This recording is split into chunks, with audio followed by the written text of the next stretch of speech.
This is a photo of me and my papa. His name is John.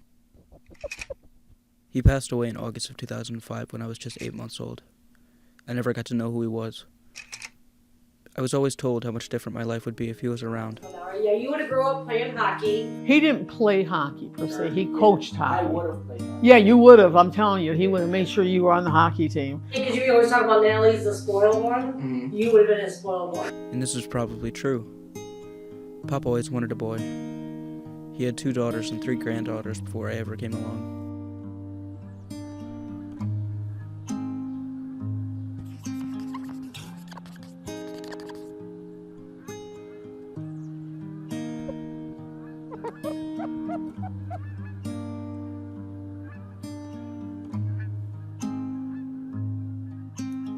We're just not designed to remember everything.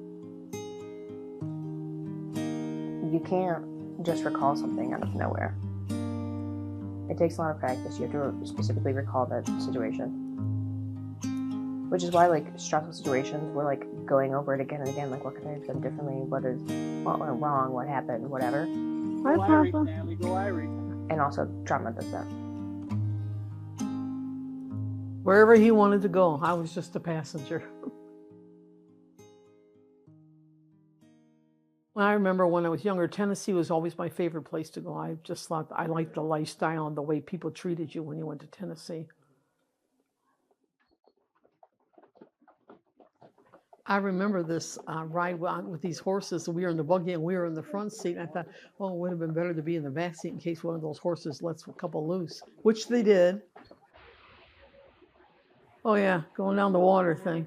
Because Nellie talked me into that because I sure don't like the water slide. I don't like getting all splashed. Seeing my Nana react to and remember these moments really meant a lot to me, especially now.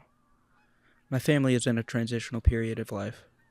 We had to move my Nana to an assisted living facility. I'll try to behave the rest of the day, except down in Bingle at 1:30. Well, I know.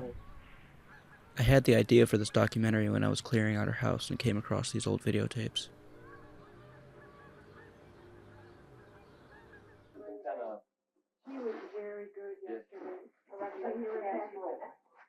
The house once filled with family, now empty and barren.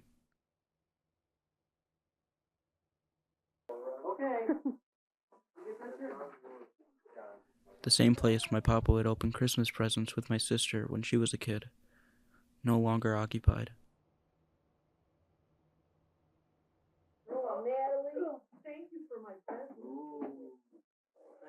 This is for everything. And Natalie, want to help me? But most importantly, Want to help me open it? there are the moments before I was born, If we have a fire during the night, I'm ready. and the moments that I'm a part of now.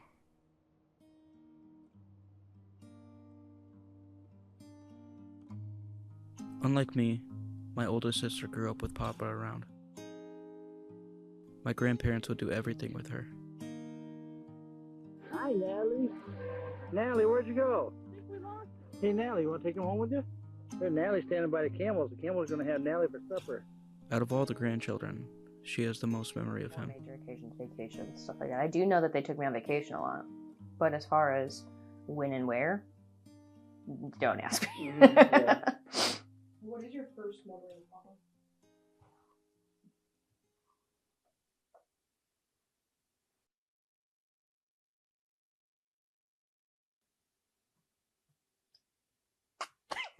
Thanks.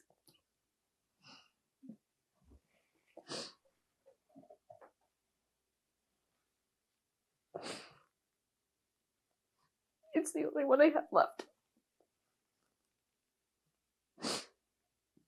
Which is really unfortunate.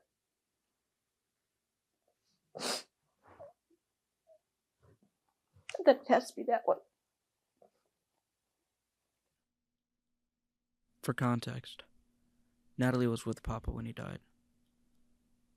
They went to a Detroit Tigers game, just the two of them. Looking back, I told Mom, I said, you shouldn't have let him go. With me. I found out later, like much later, that he'd already had one heart attack. Did Papa have a history of bad health? Oh, yes. That ran in his family. His dad and his dad's brothers all died of heart failure. You psycho? No, at that point he's no longer viable for babysitting, especially such a distance. Natalie was only 10 years old when Papa had his fatal heart attack that day at the baseball game. His death was traumatizing on my whole family, especially Natalie.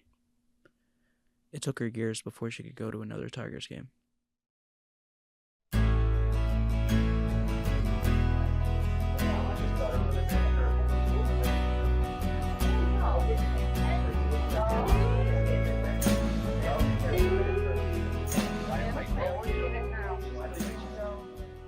I'm almost glad I didn't have to experience this event, but now I'm stuck wondering what would have been different if I ever got to meet Papa.